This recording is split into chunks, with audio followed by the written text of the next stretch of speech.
Today's date is June 24th. This is a staff meeting for the Vermont Parole Board.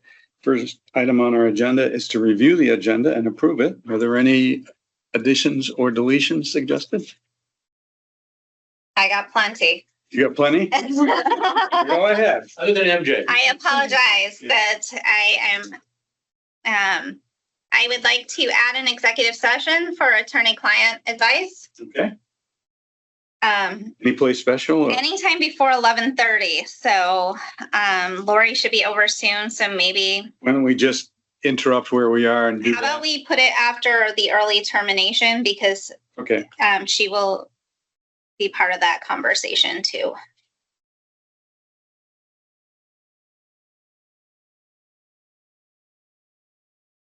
I would like to add in the SDMF update, I'd like to add a review of the case that we had last week where the board overrode an interrupt. I think I'd really like to take a chance to look at the SDMF forms in that case. Okay. That it might be a good review. As I put it. I'd like to delete finalized conditions. I don't have them ready, but I will distribute them by email next week.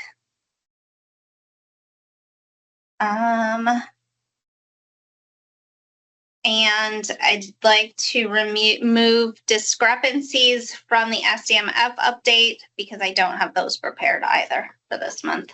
Scratch D and add E. Yep. Okay. And then I have a proposal for the July schedule, but I think I don't need to add that. I can. Okay, that's part of the schedule. Yeah. Yeah. I don't know if anybody else has anything. Anyone else have any additions? So I would entertain a motion to approve the amended agenda. Motion we approve the agenda with the deletions and additions. Second.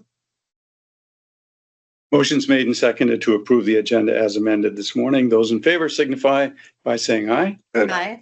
Any opposed? We are unanimous. Okay. Minutes from our last meeting.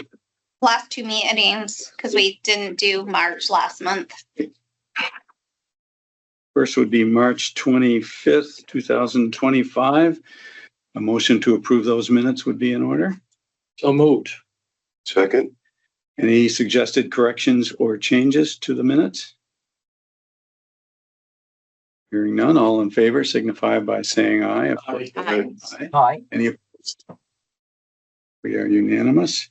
And the minutes for May 27th, 2025. Motion for their approval. So moved. And seconded. And seconded again by Wayne. Those in favor of approving the minutes, if there are no suggested corrections or changes, signify by saying aye. Aye. Aye. Aye. Any opposed? Good, thank you. Roundtable first, MJ? Yeah, I think it'd be good just to go around Okay. and see if anybody had any thoughts, topics. I like doing that. Yeah. I don't know about all of you, but I like just hearing from all Sure. of you. Okay, we'll start with you, Pat. I don't know that I have any issues. It Okay, doesn't have to be So- issue. So roundtable is not issues. It's Right. anything that you want to talk about. If you think there's anything. I Yeah. can't think of anything I have. I'm sorry I can't be there today. Wayne? I don't remember. What did Yeah, if you know, we noticed that. I suggest? Institutional behavior There was is two in the things. SDMF. We're going to talk about case staffings next month. There was another one. What was it? Case staffings. We're going to have DOC come over to talk about case staffings next month and the risk containment in the RSN. Oh, it was if in programming, Yes. the programming, And I still, if DOC is not programming the person for whatever reason, Mhm. whether it's pure punishment that he's not eligible or he's just not classified for programming, when we get to that, it's like, I have a real hard time saying aggravating because it's nothing he has anything to do with. So I think it's either neutral or mitigating. And I'd kind of lean toward mitigating. If there's no programming required, there's no programming required. My understanding on that was, and correct me if I'm wrong, is that if they're not, I thought I heard someone say, if they're not required to do programming, then we mark it as neutral. Right? Yeah, what I had And my then we can notes go, were, we can go mitigating if they do more on their own, if they choose to seek out, even though they're not required, if they go on and do extra stuff, then that would then become mitigating, right? on my Am I wrong? notes that I got for aggravating, Wayne, it's if programming is to be determined. It's not that they're not offering it, but to be determined. And they're medium to high risk, then it would be aggravating. If there's no programming being offered or none required, or none being planned for them, then yes, it would be a neutral. Or if they're low risk, it would be a neutral and they didn't do programming. I wouldn't ever give it a mitigating Been doing the same thing you've been doing, under so. those Yeah. circumstances. Yeah, I don't think I've ever marked that as aggravating if it's not required, but A lot of times required, but they don't have enough time in it, but when you get on the community, then it will be required. Right. So I look at that all. They can require it and then deny it. That's what Yeah. really frustrates me. Yeah, but I understand, I get frustrated with that myself Yeah. because they have a need there and they. Or a lot of times what you'll see is for someone who's in the facility and a caseworker does it, it's programming to be determined in the community. Then we Right. see them in the community and they've got no Have program. no program. because there's nothing available. Yeah, So, but I agree that and it I doesn't make also- sense to make that aggravating if Yeah. through no fault of theirs, they're not participating in it. If they're high or moderate in there, and that's why I ding up for aggravating. Yeah. I know it's not their fault, but they have it in the program. So you're in there for your, 15th DUI Yeah, and you're not there long enough for a program. Yeah. I think it'd be aggravating because it's not his fault, but or her fault, but Pat or Sam, anything on that? No, I agree that most of the time, if they're not doing programming and it's nothing that's their fault, I will give them a neutral. That's what I'm doing. So what I will do is for the next meeting, I will update the criteria. I will update our manual and go through it and provide a new manual that would be to helpful. everybody. So that way, Okay. Consistent. Angie, do you know, is this these issues with cutbacks in the programming, not just in the facility, but in the community? Is this something that DOC is really looking at? And have they made it a priority? I don't know, but I also am going to try to get programming staff over here in July or August as well. Yeah. To talk to you all about that. Because I would That love be to good know, to have some education on what DOC is doing. yeah, to kind of help with Yeah. this. Or are they even making it a Right. priority? Well, and with the RSN designations now. Yep. That's fine. Yeah, I'm going to try to Anyone get. who's RSN doesn't get I already have Cassie Renfrew, who's been leading a lot of the case staffing, RSA and risk containment work. I talked with her yesterday. She is planning to come in July to talk about that stuff. Good. I'm going to try to get Kim Bushy as well to come over to talk about programming. And you can't find providers, as you know, that's one of the big. Yes. problems. Yeah. And providers they do get don't last long and they get fed up and they. Well, I just know at UCS alone, when I was working there, we used to offer, as a designated agency, we used to offer things like anger management classes. We would do crash. We would do all of these other types of and now, I know UCS had If you're to get rid incarcerated of all that. in like Rutland or someplace that you would have an alcohol program. Yeah. And, They don't. think about the alcohol drug. AA is not a program. Yeah, right. Exactly. Was there another domain, Wayne, that you had? Just that one? Well, there is another one, but we're going to talk about it down in the SDMF, unless you Yeah. want to talk about it now. I think we can. Why not? Okay. We're on it. That's institutional behavior. Yeah, the other one was around Yeah. institutional behavior. We kind of talked about this. It came up from Northern staff as well around dismissed DRs. Oh, Um, oh, yeah. because there's a lot of times I had Northern staff asked if we wanted the dismissed DRs left on the parole summaries or not. And I said that I would talk to you all about it because it's hard to tell why that DR was dismissed.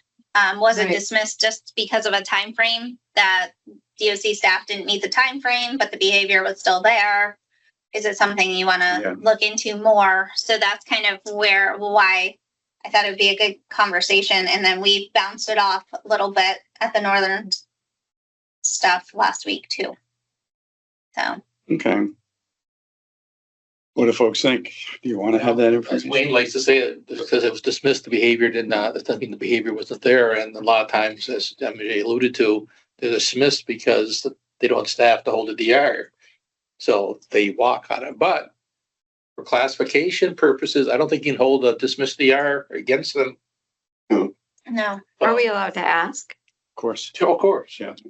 but as far as, But we can, I mean, the behavior happened, but they can't hold it against you in corrections. So corrections can. right, can parole board hold it against them? We That's what could comes down certainly to. consider it in our In your SDMF. SDMF, of course, Right. yeah.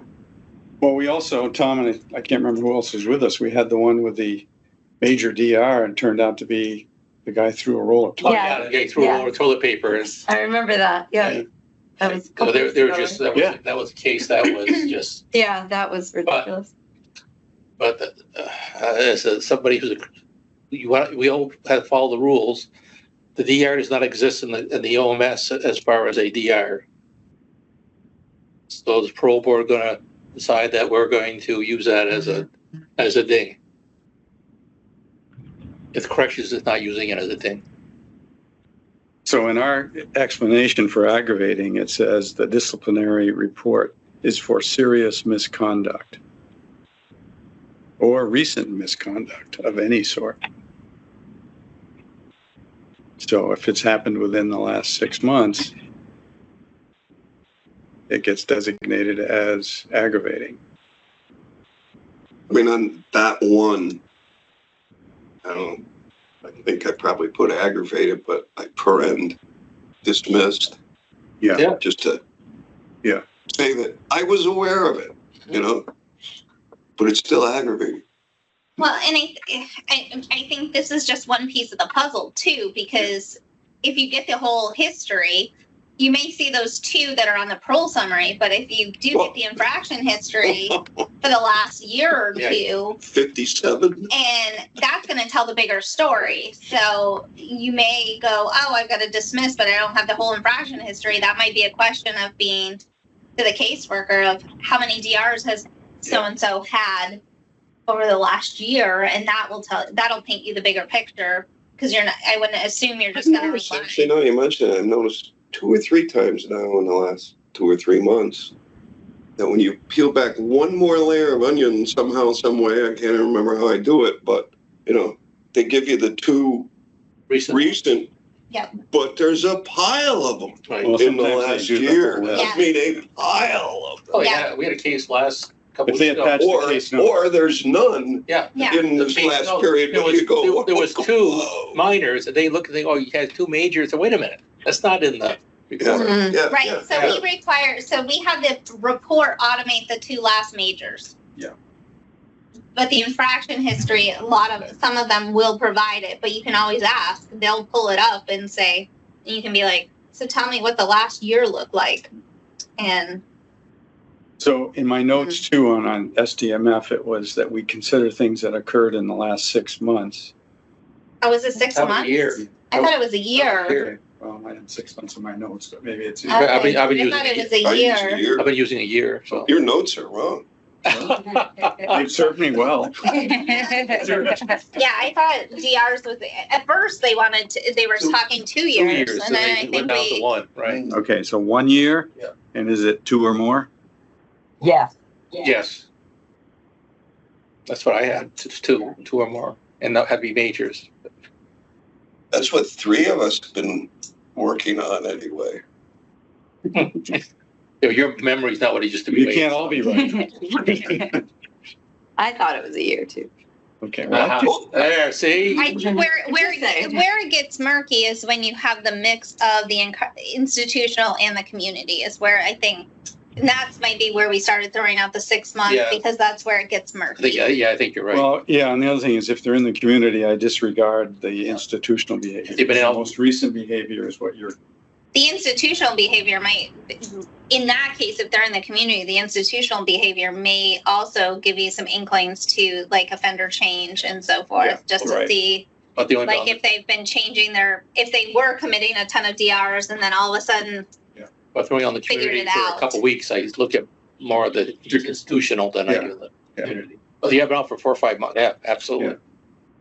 Oh, okay, change my notes on that. so what we might do next staff meeting is come back. What I'll try to, maybe what we'll do is we'll go through the whole SDMF training guide, all the aggravating, mitigating, neutrals, make sure we're all on the same page, and then I'll update it and get you all a new copy. Okay, Let's because it's been 2 years now. Let's do a full review of it just to make sure we're all on the same page. Yeah. Does that sound like a plan? that does. Yeah. Okay. While we're on SDMF, anything else? Any other domains?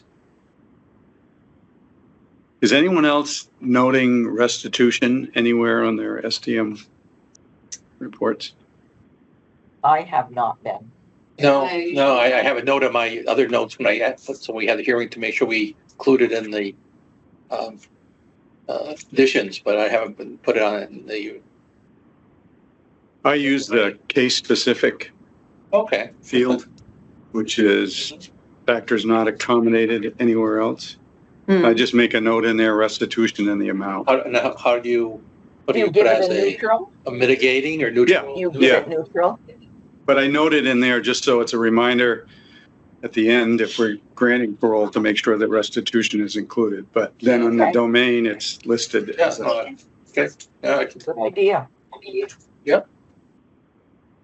I want to look at an SDMF form because that has a coding. I want to make sure how we capture that because if we're coding that, case specific factors is hard because we don't keep track of what those are. So I'm just trying to figure out. I just want to look at something real quick. Is there do we have anywhere like general notes on the SDMF forms? I can't remember. That's why I'm trying to. yeah, I don't think so, MJ. well, you could put it underneath the Because I just final determination. unless you're gonna, I just find it weird to code it as a Yeah. case specific factor unless you're gonna unless we want to look at restitution of if they're not paying That'd be like. most aggravating. of them. Yeah, so I just have Yeah. I just struggle with putting it in a coding field if we're not gonna use it for, that's kind of where why I want to go over that case to talk about. I always put it in my notes just to make sure we put it as one of the. Yeah. So if we're using it there, which is, the title is for things not considered elsewhere, Right. and we consider it mitigating if it's explained to the individual and they I just agree. want to make sure we document Yeah. how we're gonna code. If we're gonna put it there, let's document how we want to code it. Is where I'm So kind if of. they're paying, would it be mitigating? Well, we haven't started them. That's what I say with But if this, we're yeah. making that a condition for parole and they agree, then it should be mitigating. If they do not agree, then it would be an aggravating. If there's no unique factors, then it's neutral. I think it's almost going to be neutral I struggle with if they agree because 90% of them are going to agree to you right then and there. Yeah, I'm gonna pay. And then There's a few that have been paying. And if they've been on furlough and they're not paying, Yeah. I also don't agree I wouldn't agree with doing that as mitigating because if they agree to you, even though they've been out not paying, I don't agree with that mitigating because it's like, they've been out in the community not paying. So how are we going to now make it mitigating because they just said, yes, I'll pay. Yes, sir, I'll pay.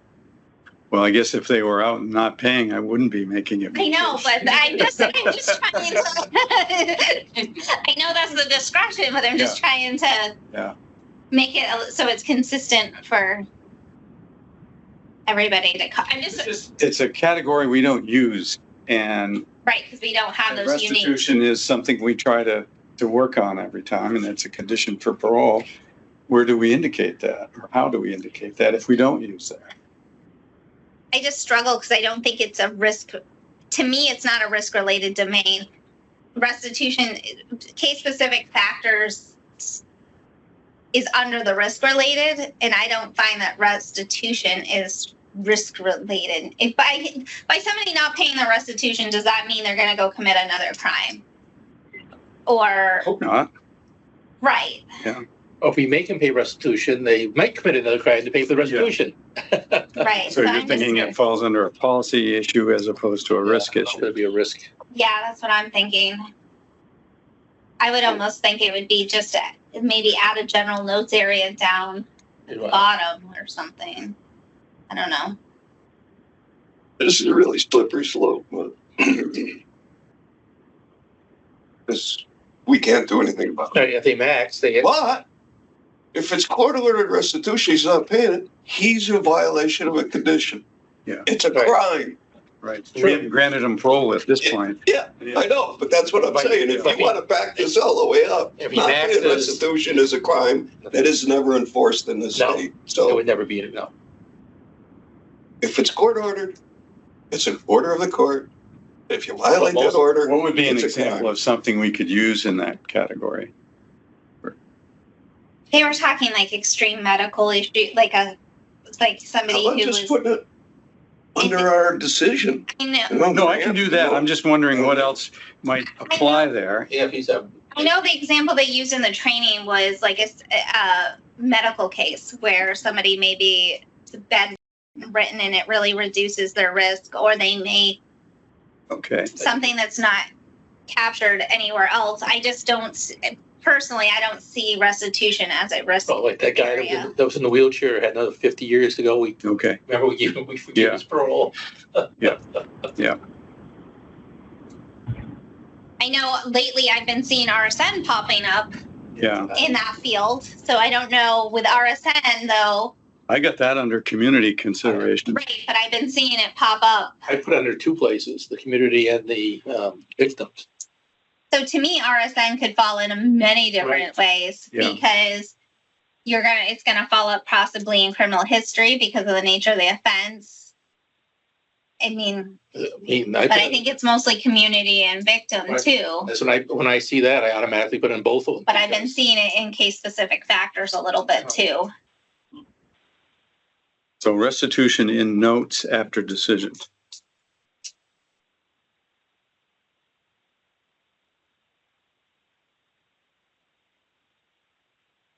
That's fine.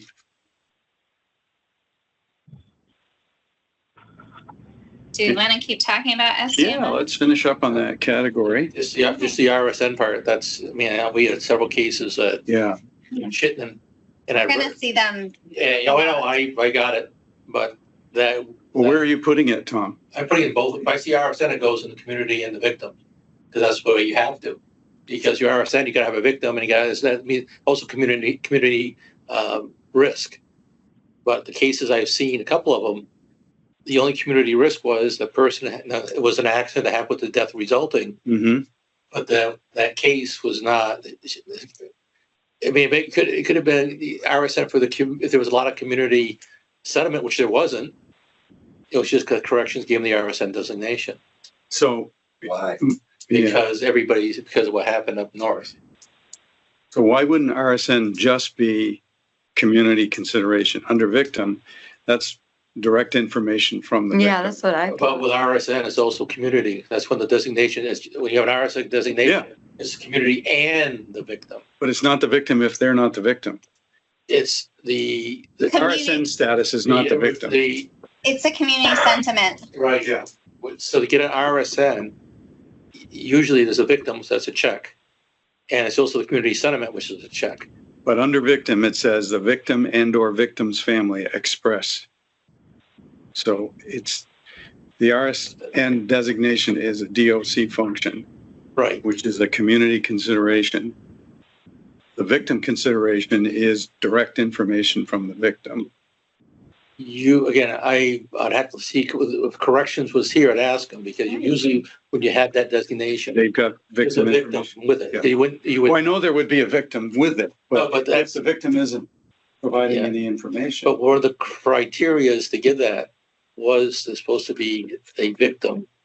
And that's why, I mean, that, again, it depends on what they're doing now. But before with RSN, it was community settlement and the victim. That was just, to Victim get the RSN, you had to have And it. so what you're saying is victim provided them Right. information, but they would also provide it to us, I would presume. I don't know, but that was before you could, it was before you ever get RSN designation. Yeah, That it was not normal to get one. Yeah. And when you got one, it was because of. Yeah. So And maybe this is a further conversation With for next correction. month after we hear more about how RSNs are being designated. I That think would be maybe we helpful. go into further, yeah, that would be helpful because because it doesn't seem to apply in our specific guidelines for victim. well, I think it could apply. Because I think the RSN cases are a victim case. Yeah. It's a crime that has a victim. So I think, Right, but our domain specifically say victims are expressing. I know. So if What they- I'm saying is the victim, it most likely the victim may be expressing to you as well. yeah, So I think it's another flag to say this is a victim crime.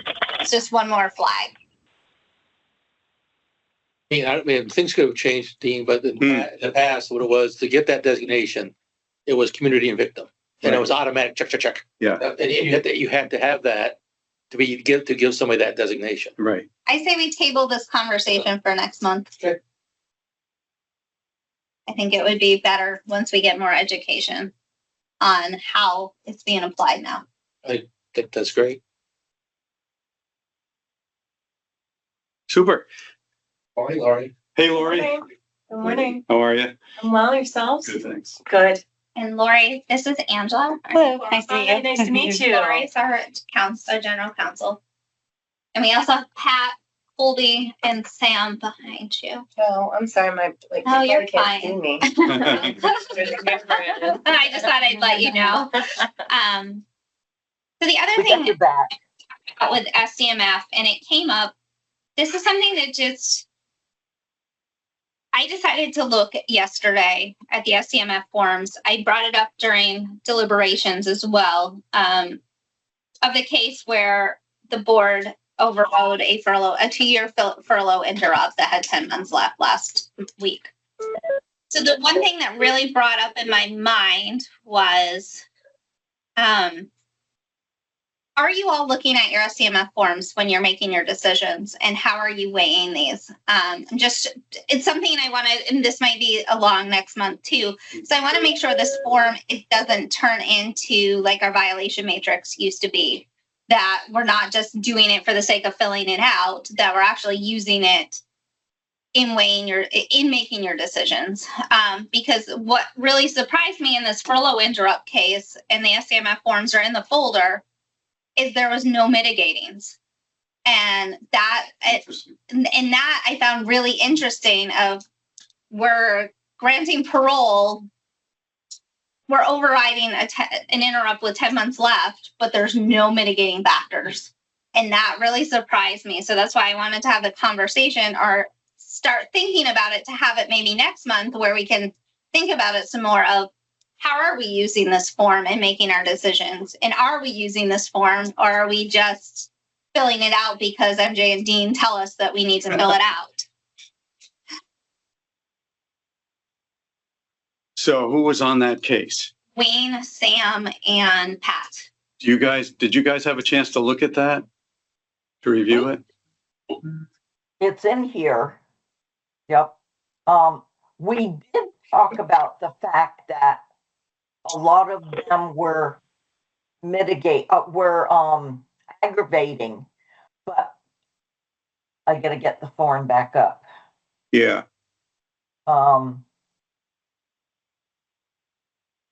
he had some neutrals, like in offender change, his release plan. It probably should have been mitigating, but I had neutral. He had glowing reports from his caseworker. He just, Mhm. but the other domains, it was aggravating. His programming, he had started RRP, he was suspended from it. His last major was his last DR was in August 2024. Trying to see. What was the interrupt for? I put the RSN in case specific factors and gave him an aggravating in that. But he had Do you know what everything, he had everything set up. Everything that was there you a would case want staffing that went with that? Huh? Was there a case staffing that went with this? Yeah. That's what that. Yes. And he was just recently case staffed at the beginning of May. Right. And the case staffing team looked at possibly reducing the interrupt, and they chose not to reduce the interrupt. It's not in the folder here, right? It may be attached to the parole summary. I'm not sure, but I believe they stated that someone in the hearing stated that the only reason they weren't recommending him is because of the interrupt. Right. I think that may have been the case. It was- Worker. Attempts to contact him were unsuccessful. He had not set up voicemail and appeared to be avoiding DOC personnel. Given his unstable housing situation and lack of compliance, Commissioner's warrant was issued and his return to custody on 4/8/24. So he was That's on why parole. he got his 2-year interrupt, because he wasn't playing fair in the field. And that was a year ago. He was on furlough. Yes. He was, and I don't believe he was doing the programming he was supposed to, etc. This is an individual with a 57-year maximum, with a 2064 maximum release date. He was not doing programming. I think that's what I don't Sam see had that said. in I'd have to here. look at that. He had a comprehensive plan set up that included the housing, employment, support, and treatment. He had a plan like you've never seen. It's unbelievable. And It he's was done all incredible. his programming, MJ, in the next paragraph down. Well, according to another piece, I'm reading Sam, I think it's Sam's. He started programming in the facility, in the field, but he was suspended for stealing from PMP lockers. Yes. Am So I he didn't muted? complete it. You're not now. Hi, Sam. Morning, Sam. Hi, everybody. So I just want to pipe in on this because I was on this hearing too. And Good. I think I don't have everything in front of me because we just pulled into the parking lot, but I think for me, I had neutral for a release plan because it looked good, but his history says otherwise. And I think for the most part, I had aggravating otherwise. So I went back and forth, but then after thinking SCMF wise and how I would score it, I was not on board with it because for me, his history, the behavior, the programming, all of those things to me were aggravating. So and then I think that weighed out for me, and that's why I was the minority in that decision. Because his release plan was good and the offender change was decent, but other than that, it was not impressive for me with his history. Okay. Do you all ever look at the sanctions grid to figure out why they got 2 years instead of 1 year? Because that's an uptick from a standard violation. That's usually a pattern indication. The sanctions grid in the case staffing report. There'd be a reference to the sanctions grid, usually in the findings, it'll tell you why they've upped it Right. to a 2 year. I find the case staffing report is very helpful when you get an interrupt. I always I can't find it in here, so I can't look at Well, it. and I think during the deliberative, I did pull it up to explain We and did look at it. a staffing to why, and I went through why they did not and why he was received the 2-year instead of a lower one as well. For purposes of litigation defense, we haven't had a 4-year or a 2-year overturned in almost 2 years. Oh, that's great. So they have to do a lot of work to get it up past the 1 year. So for your frame of reference considerations, there's been a lot of work that's done if they've been bumped up in the grid. And there's a lot of analysis being done. And the ORAS is high. Yeah.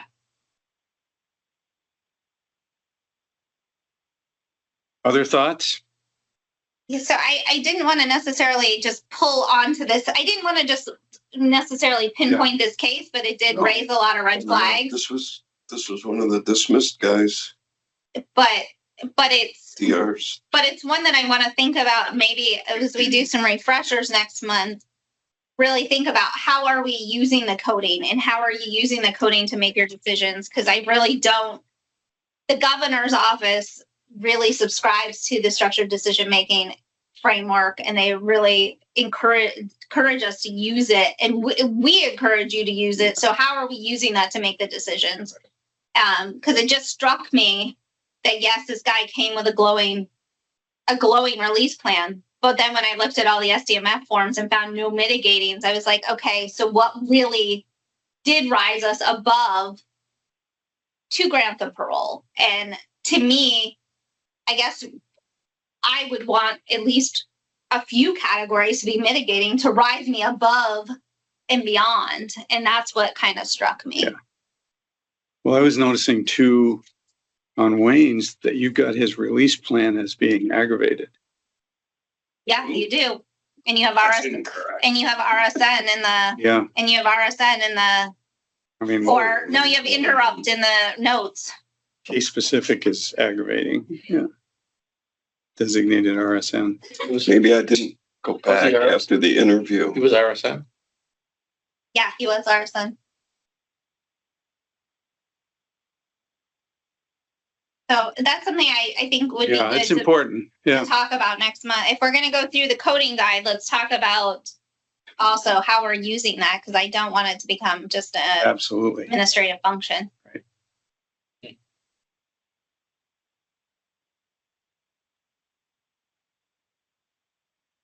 And that was why in the deliberative, I coached a little bit to look at the SDMF. I didn't coach a decision, but I No. coached everybody to look at Yeah. their SDMF in making that decision.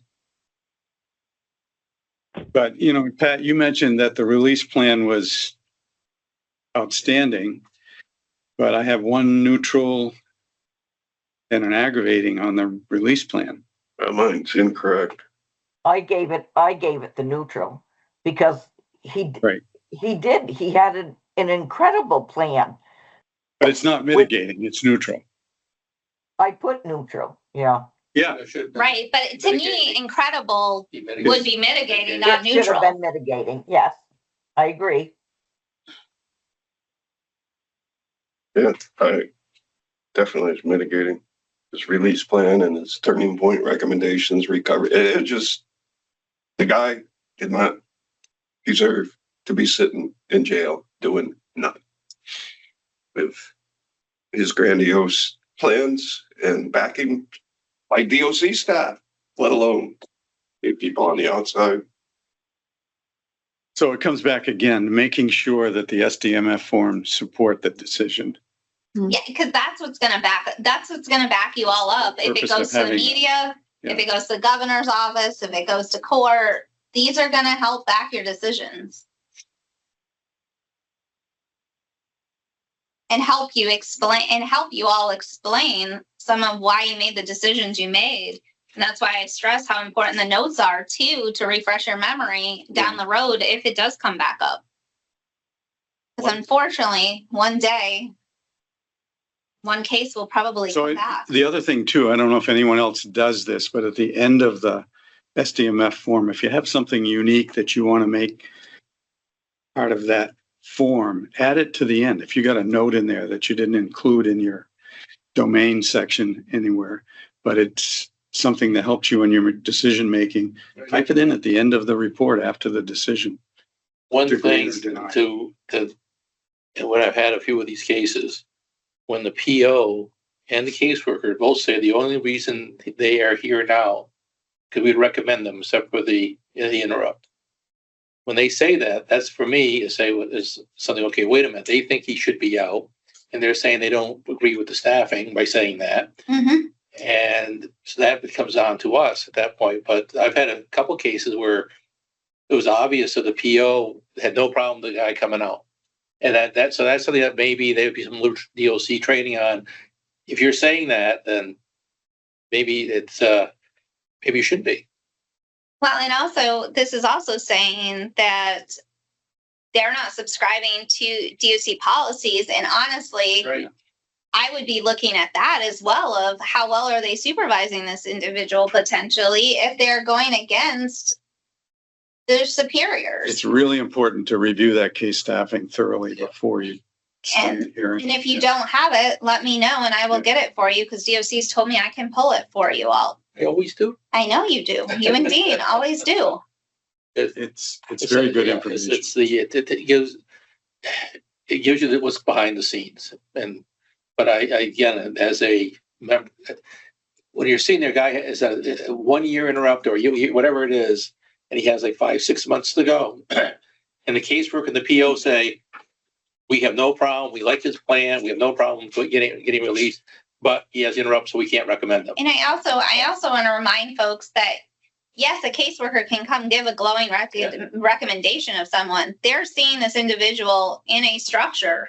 Right. They're not seeing them out in the community. Also, the PO assigned to the case may be a transitional PO that's a reentry PO. They may not be the one supervising. I got it. So just a big picture look at how DOC, I'm not supporting it one way or another, but I just want to be just. The people that make do the sure you're case looking at staffing generally write a really good report. Well, I get they're more also information. special. They're also Yeah. specialized and have the more specialized training and the more. They're the ones that have the credentials to do it. The caseworkers and the POs might not necessarily have all the higher credentials. One of the things I do on my SDMF form, if I, in reviewing the report, find there's a case staffing, before the first domain, I write on top case staffing and the date of it. Then as I go through that, I've already read the case staffing, but I keep it open. If it's not there, then I'll send MJ a note to try to get us the case staffing before the hearing and then go back and look at my notes on my SDMF form after I've read the case staffing. But it's really important to review that. I send her email and I go back and find the case staff later on. So that's.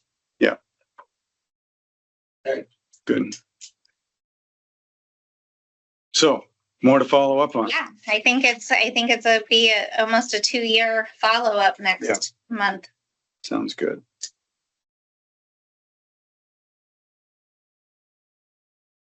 Here's my question on that one. And this is just a side thing. He was talking about his Turning Point coach and how he was going to be so involved with them. He's coming down to Bennington. This Turning Point coach is out of Rutland. How's he going to stay connected to Turning Point in Rutland if he's moving down to Bennington? The coach spoke at the hearing, so I don't know. Oh, we did? Yeah. Okay. Okay. Do we want to go back to roundtable? And Well, Lori probably has things. Maybe get Lori. Yeah, I was going to ask for a motion for an executive session and for our legal counsel too, so we don't tie her up. I'll second your motion for an executive session. Any discussion? Those in favor signify by saying aye. Aye. Any opposed? Okay. Now we're back in regular session. No decisions were made. Next item on the agenda that we wanted to talk a little bit about was the early termination policy review. And I had mentioned this at one of our recent hearings and thought it would be another opportunity to chat about. And the reason for it essentially is we're getting a lot more people not seeing the board, especially in certain areas of the state, because they're getting earned time if they're on community supervision furlough, and they don't get that despite we have an early termination policy. And in this past session, the legislature did not choose to take that issue up and deal with it in any fashion.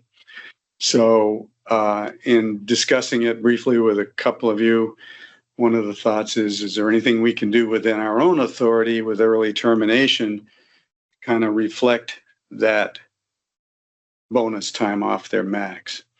And what the simple thing that I was thinking was, we've got a policy essentially that we consider early discharge from parole for people with 6 months or less on most of their sentences. And then on others, we've got another policy that kind of addresses the long-term one. But we really don't have one for the in-betweeners. And if you look at, I think it's 7 days a month that they get for earned time. If you multiply that 7 days and convert it into months, we're looking at roughly 26 months. So if someone has a sentence that's longer than 26 months, they're not benefiting by just the 6 months early discharge. So if we had some way of addressing at the time we granted parole, just to inform them, and a simple mathematical formula, if you take 7 days a month and say you've got a 4-year sentence when you're being granted parole, to let them know that they would be eligible for early discharge at X date. If that date turned out to be 8 months prior to their max, because 7 days a month turns out to be 8 months as opposed to 6, it gives them the same benefit of getting the 7 days a month earned time without making it too complicated, but staying within the authority we have with early discharge. Just something to think about, talk about. So Carla's going to maintain that, right? Yes. See, there you go. Thank you, Carla. Thank you, Carla. Yeah. So I hope you were joking. Oh, yes, I was. 100%. It's just, there are a lot of people that are choosing not to go on parole, and the number seems to be growing in certain areas for that reason. And, Well, why does that concern you? I don't understand why that's an issue for you. It's not like a sales trade that we're getting one from one program to the other. I'm just curious as to why that's a concern. well, I'm not a big fan of furlough. And I think if somebody's going to be released on community supervision, they should be on either probation or parole. That's my big thing. I don't think the department disagrees with you. Yeah, I know. No. But this does not encourage that. And I get how it was developed, but I think, a furlough is essentially an extension of incarceration with different parameters. If it's preventing someone who is otherwise a good candidate to be on parole from choosing to be on parole, is there a way that can be mitigated?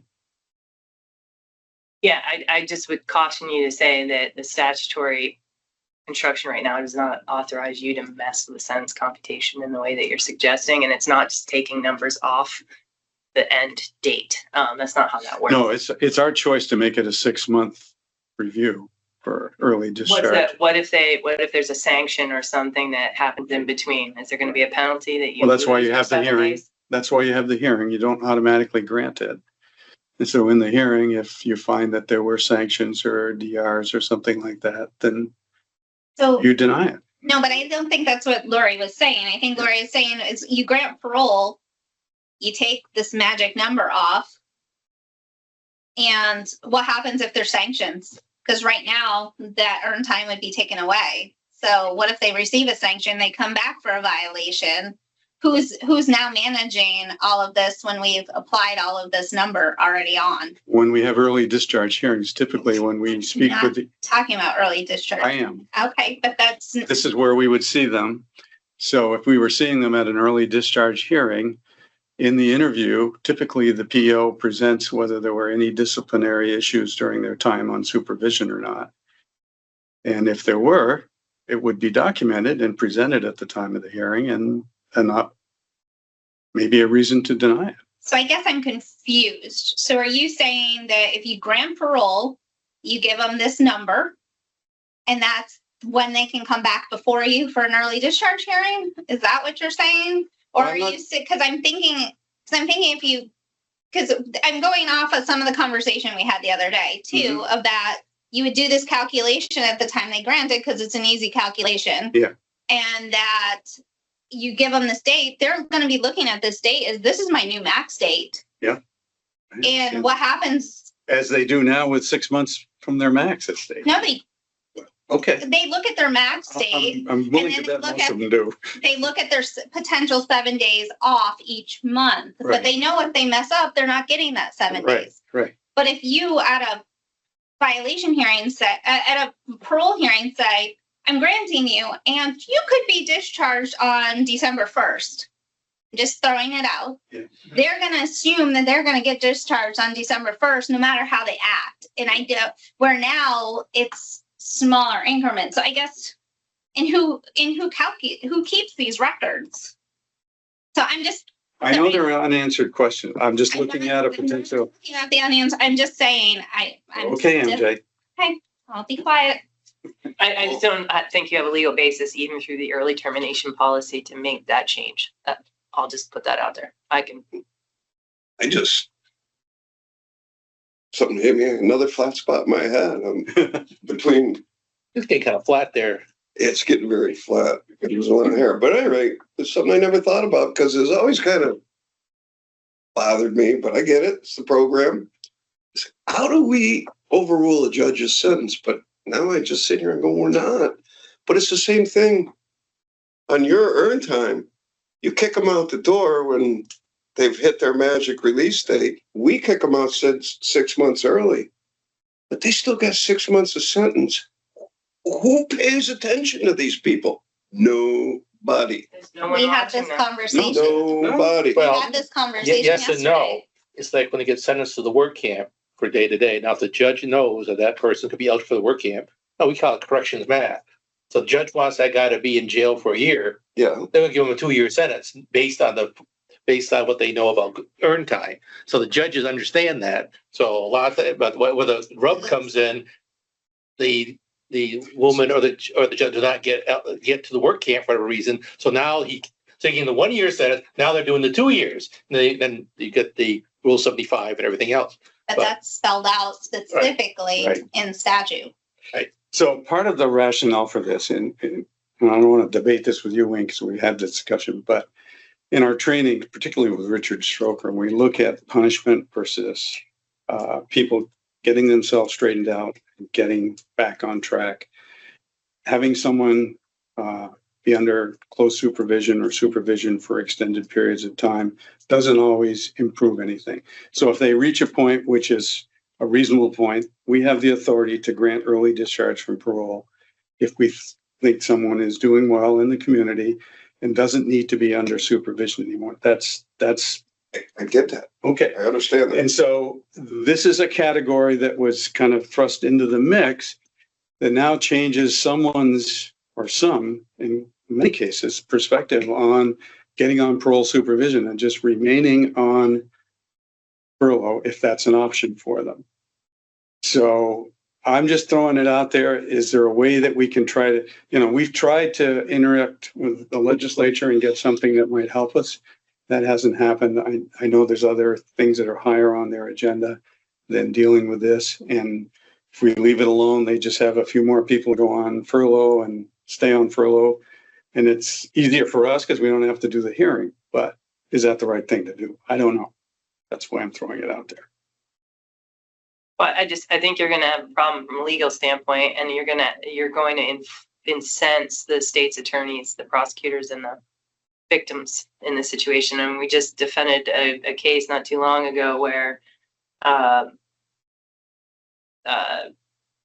victim's family was not advised at the time of the sentencing that the qualifying the offense that they were sentenced for qualifies them for 7 days off. for 7 days off a month. Yeah. And the individual gets get ready to discharge him, and the victim's family learns, and then someone was killed in this. This wasn't just it was a pretty high crime, and it was a thing. Yeah, I don't like it at all. I mean, I wished it wasn't there. And also the victims It's just- community is what's halted the earn time for parolees.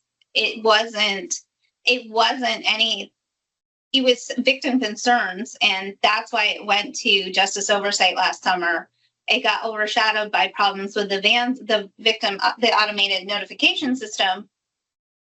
But in that, they felt that the problems with the automated notification system were greater than putting this out. So it was the victims community that halted this. It wasn't the legislature just not taking initiative in it. They felt very clearly that due to the victim concerns is why they didn't proceed further. I think the question you'd have to answer to defend making a move like that is, there's already, you've already received a benefit by serving your sentence in the community. There are right now currently about 1,400 people that would argue that they should have that privilege and be in their community serving their sentence, and they're not. And so there's privilege 1, and then privilege 2 is you front load it saying, I think if you're going to even get close to that and get statutory amendment on that, it's got to be very clear on how they might earn it, and at the end of the day, how they lose No, I get that. but the victim's family is like, look, they already get to go into the community, and so why should we also give them time off their sentence? Yeah.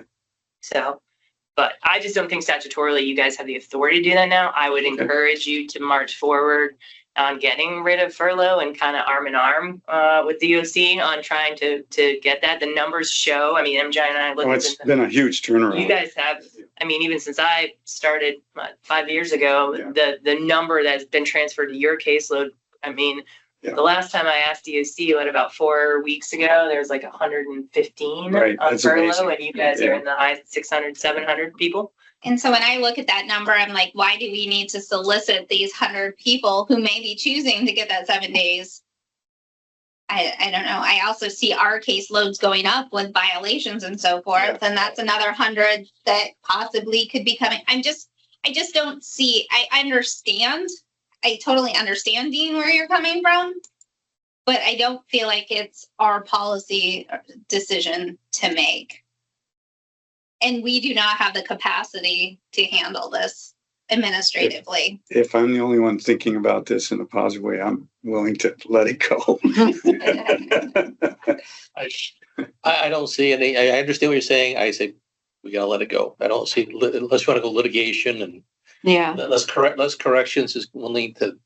One of my concerns too is, and I know I'm being cynical about it, but I know there are some offenders that are being encouraged to stay on furlough for that reason, because it's easier to supervise them. And that's got to be rogue.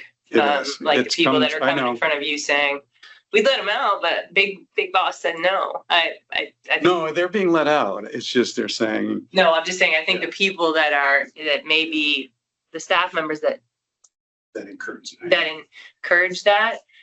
There's an agenda that's different. Yeah, I know, and it's a small number, and And I almost feel like if that's the case, and if we feel like it, then we need to facilitate some of those conversations with DOC staff. Yeah, agreed. I encourage you. If you decide to march that, I encourage you to, and MJ and I can continue to try to get someone to look at some, statutory change for you guys. We certainly can keep marching to that beat, and happy to. The AGO's policy and legislative attorney now was from AHS, and he's very invested in checking in with our teams as to statutory change and missions that you all have. So I'm always happy to bring stuff forward to him if you guys want to, but I would caution you to not try to do it through a policy, because the judiciary is not going to agree. It's good to have the discussion. Yeah, and I appreciate your consideration, Dean. Absolutely. I just, I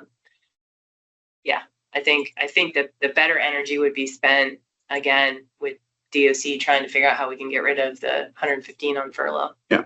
Okay. Yeah. Got it. Anyone else on that?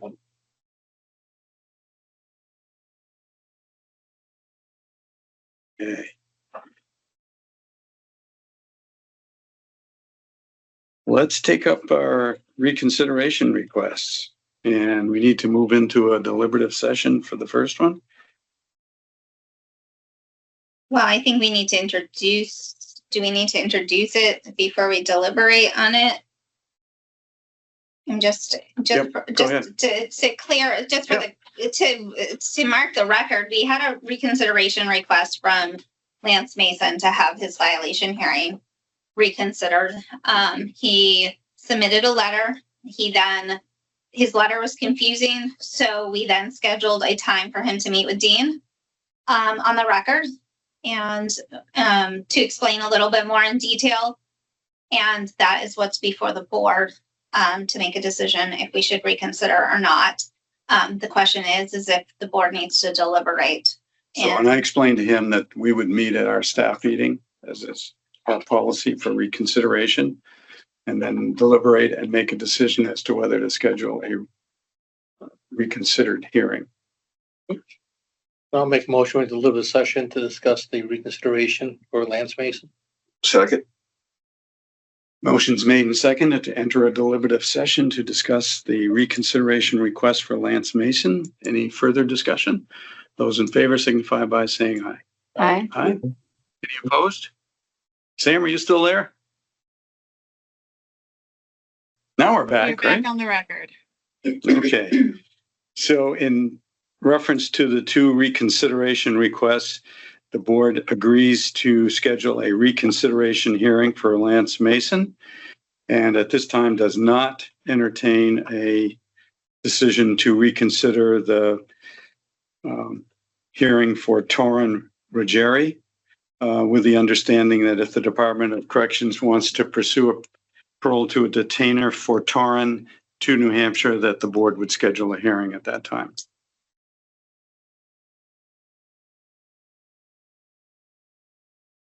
Okay. I will get out of your hair. Oh, thank you for coming, Laurie. Appreciate Good to it. see you all. Lori, And talk to you about how scheduling lands. I was thinking either overflow day in July or St. Albans in August. That way everybody has time to prep. yeah, I think so. Okay. And I might make some more traction in those other cases to help or hinder the situation. Okay. So I'll be in touch. sounds good. I'll keep you posted. And then I'll keep you all posted as any other litigation changes impact anything. Thank you, Lori. Thanks a Thanks, lot, Laurie. Lori. Nice to meet you. Nice to guys. meet you. Have a great day. Take care, Pat. Bye, Colby. Bye, Sam. Bye. And Braxton. Sounds the happiest out of all. Bye, everybody. Get some plates. Okay, Do we want to finish roundtable? sure, go ahead. I think most of the RSN stuff was only we beat that to death, I think, for the moment. But no, I don't have anything. Okay. Katie? Nothing. No, RSN was Come present. on. No, I don't really have anything. Just thank you to this. Can't remember who it was. I think Sam was one. I think Wayne was another that had to do a little quick readjustment in the schedule because of the clinic opening and me needing to change some days this month. So they jumped right on it. So I'm greatly appreciative. So thank you for doing that for me. Sam? I don't think that I have anything right now. Jackson, for the love of mommy. Okay. Just for me, just a quick thing on the scheduling. I think we've done a pretty good job of keeping things moving ahead. If there are conflicts that come up, please let me know. I know most of you are really good about that. And sometimes you've got things worked out with somebody else to cover for you or whatever, but make sure you send me a note so that I can confirm that. Sometimes there are reasons that I can't put one board member on a hearing versus another, and it doesn't always correlate with what might be attempted to switch. So if you let me know you need to have this day off or you can't be on this hearing, I'll work out whatever options there may be and try to get that done. and then it gets communicated back up to us. And I'll send a copy of to MJ and Colby and Carla. But to let you all know, again, if for some reason you are covering for somebody at the last minute or so forth, the link to staff meeting and to all of our hearings is always on the schedules. It's always on our website, and it's the same link no matter what. The only link that's different is bail hearings. So if you are put on at the last minute, you can always go back to a calendar invite or to one of those other locations. You don't need to have a specific invite from me. So if for some reason something comes up, I just wanted to let you all know again that it's a static link, which makes it so much easier. It's really helpful, like when we go today's meeting and so forth, if there are days coming up that you can't be there. I mean, I make notes of those and I'll try to cover everyone's time off. And we're pretty good about that. Once we get Angela going, that'll give us another body to put in their schedule. So there'll be more options. So having said that, I got Sam's notes for July. Wayne, any time that you need in July? You made a note of that for me, didn't you? It's a 10. The 10th? Yes, Pat, you remember?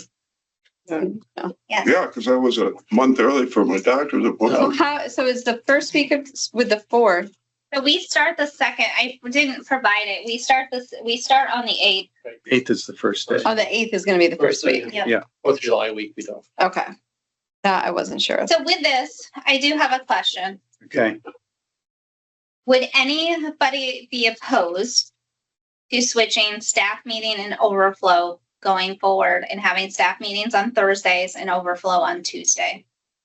The reason I'm asking is because it is really hard to come off of hearings to prep for a staff meeting on that Tuesday. I think it makes sense. There's no issue for me. Because I will tell you that between the amount of work that we have in the office right now, it's really hard. Yeah. I feel like I'm an administrative staff member along with, I can't do any of the policy work a lot of the time. And so I'm looking forward to next week, not having hearings. Because even these weeks are hard because this is my normal work. Let's catch up. And then I'm like, nope, I've got hearings on Thursday. I've got staff meeting on Tuesday. It's a never ending cycle. So I was just asking if maybe. Well, that's when we first started our staff meetings, we always agreed to have them be the last thing of the month. Yep. The overflow kind of changed that. So that makes good sense. I don't know, it doesn't bother me any, either way. I'm good So with that. overflow would not be Tuesday. Sam, And sorry. staff meeting. I think she said I'm good with I'm that. good Okay. with that, too. Okay, thanks. Pat? I have no problem with it. Sorry, Katie. So we're just talking, making staff meeting on Thursdays now. The last Thursday. Yeah. Is that okay with your schedule? Yeah. I mean, when I was at UCS, it was like that Tuesday was I know. already set. But now that I'm at the new job, it doesn't matter. Okay. So How about you, Angela? I make my own schedule for the most part. Okay. July 31st, being covered in that day. 31st. Is that the new staff meeting day? yep. How convenient. No, 31st, I will No not be available. Okay. Katie? I think I'm Like to. I think I'm good for any day. But if I could possibly accept if I could not be on the 23rd, Wednesday the 23rd. But if Okay. you need me to, I could. Okay. It's just I already have something in that afternoon, so to try to leave early and be on parole that day would be a little Yeah. hard. Sure. But other than that, because the Human Services Board meeting is actually the first week of July, so now that's not going to conflict. Okay. Might, Pat? MJ might be able to do a Zoom for the first I couple have of no hours. conflict. Okay. If I do get put on overflow, I may have to Zoom in for the meeting, so I'm not gone a whole extra day that week Yeah. from the office. Okay. But I can always Zoom into the meeting if I need to.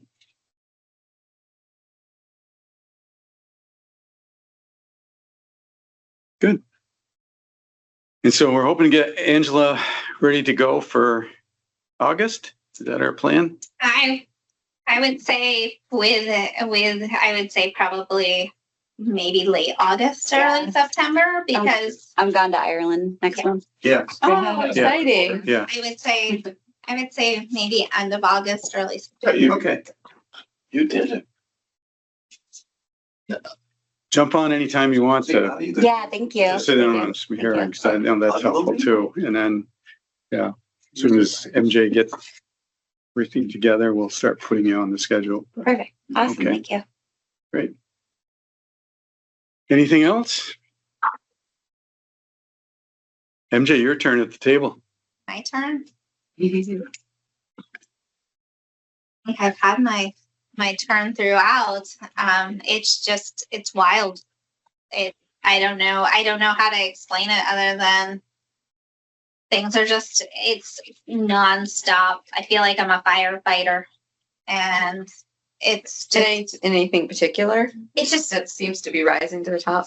I'll have a unfortunately, I piece. can't put my finger on anything in particular issue. It's just, we've just got so much moving pieces, and I think Colby and Carla would, Tasty. the schedules are out of control. We're playing roulette with the schedule. That's to the point where I'm like, do we need to institute more hearing days a month? And Because there's just so many people there's just coming so up for many violations. people for violations, for hearings. I mean, we've got Southern next week, Southern, St. Albans and Southern, to try to keep to our 9 to noon that you all like.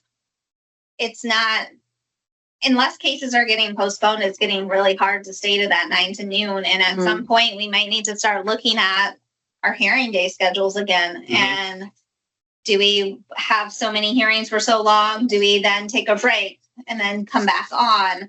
It's to me, it's getting to be more of, this isn't necessarily a part-time position for all of you, as it's starting to get more involved. And I know the prep is, there's a lot of prep. A lot goes into all of these cases. And On those days where we don't think we can manage it with the overflow, once we get back up to 7 of us, we can look at it turbo again. we can't, the problem is that so here's the problem with turbos. I don't think we have the capacity in the office to run turbos, to get the paperwork out, I don't think we don't have the capacity in the field and the facilities, unless it's a pure field case and a pure facility, which is very rare. The attorneys don't have the capacity to run turbos. If anything, one thing I've been talking about with Lori is a little bit, do we look at specific violation days and specific parole hearing days? And then that way, the violation docket can run like once a week, and we're not tying up attorneys.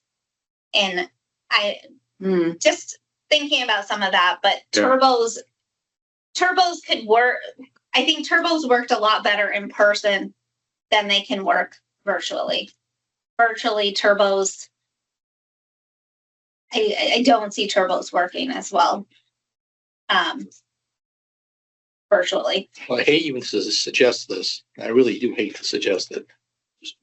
But do 4 days, 3 days on those bad days. I'm not, and that's one thing I've been kicking around in the back of my mind, and I don't know if we do. And that's where I'm trying to set parameters with the attorneys too.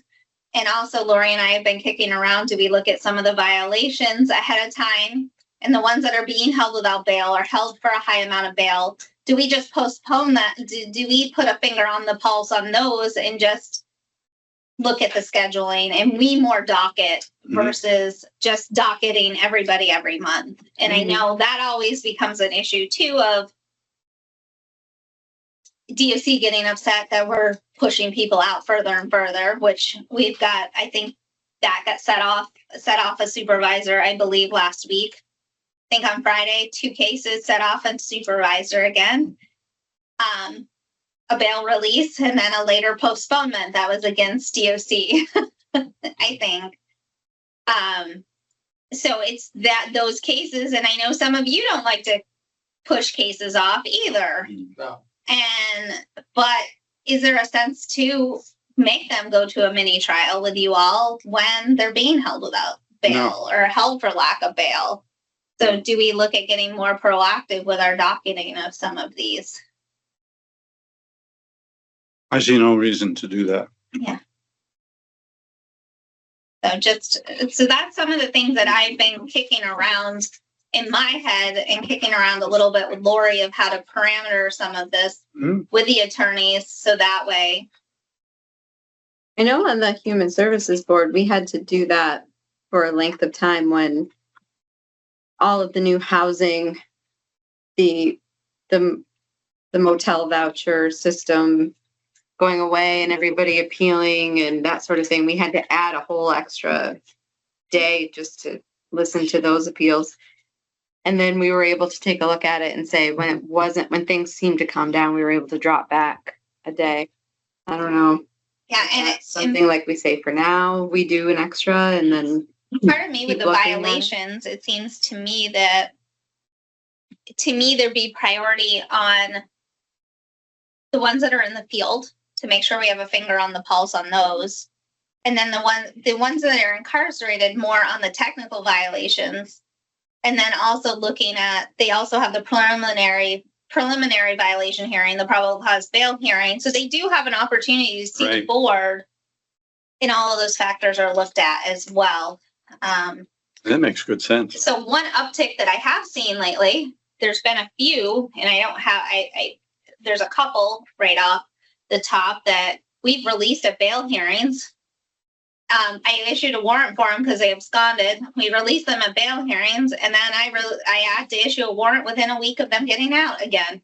Ooh. So we've had two, and I'm just like, wow, we spoke a good game at the bail hearing. So I'm like, these should be the ones that are seen right away. So it's just talking about those of like, it's just a cyclical cycle that we're going through right now. And I think that's the other thing I'm hoping to work on is the violation matrix stuff that we worked with Richard to really, and then maybe Lori and I also spoke about really being a little bit more prescriptive with DOC of this is how we want you to respond to violations. If you're asking for a continue on parole, bring it for a reprimand. Don't bring it for a full-blown violation hearing. Mm. And having that matrix. So then everybody knows. So maybe we are going to mini trials because they know what you're looking at. And you're focusing on just the serious ones. Yeah. Well, the proposed resolution, we had a couple that could have been proposed resolution. If they got together, that could also solve a multitude of issues. If some of the ones that are kind of cut and dry, that they could Yeah. save us some time if they. Absolutely. What about another overflow day? If you need it. Yeah, we'll see. Right now, we've almost got a 2 weeks. So the first week of the month, we kind of have a built-in overflow day. Brattleboro, Hartford are small, so we tend to use that as a built-in Right. overflow day. Also, the second week, Barry Bennington seems to be pretty small routinely. So that is a kind of a built-in overflow day. You're quiet in Bennington. I don't. Well, no. So here's is why I say that is they're sole PMPs. It's the correctional facilities that are having the large schedules because they're the ones those tend to be the ones. Mm. So I've got kind of those two. We've got those two kind of built in. I also, when I know it's high, I will start negotiating with the attorneys ahead of time to be like, hey, before we put the final out, what are you thinking? So I'm starting to have conversations ahead of schedule too. Good. Oh, I'm good, thank you. So it's Good. just Yeah. so there you asked, I'm spilling, but Yeah, no, that's good. it's just Yeah. hard. I get it. And that's why it's also hard. Like the other thing that Lori mentioned that they just put out another standard SOP for corrections around attorney-client discussions, meeting times, and court access. That's why just a reminder that we're doing, as we're facilitating their hearings, we're also treading lightly with the facilities and stuff, because I really don't want an SOP with access to the parole board. No. So if you have to wait, because sometimes it feels, you guys might not realize it, but sometimes you make us feel guilty that we don't have the next person and that you have to wait. So you may not realize it, but sometimes, and so we try, and if we don't hear back, we just gotta roll with it because Don't feel guilty. I know, but sometimes Yeah, you guys no. may not realize it though. Sometimes we get looks, we get little comments. That's okay. But So, don't yeah, feel that. but I just want to, I don't want, I'm doing everything to keep We our know you are. relationship. I'm keeping my relationship the best I can with these facilities because I don't want an SOP.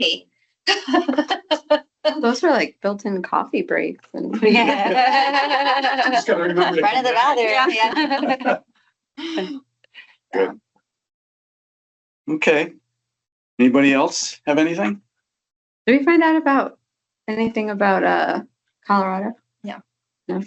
I think the federal funding, I may know more Friday. We have an APAI executive meeting on Friday, so I may find out more, but I have a feeling funding got cut. Darn old federal funding. You know. Good.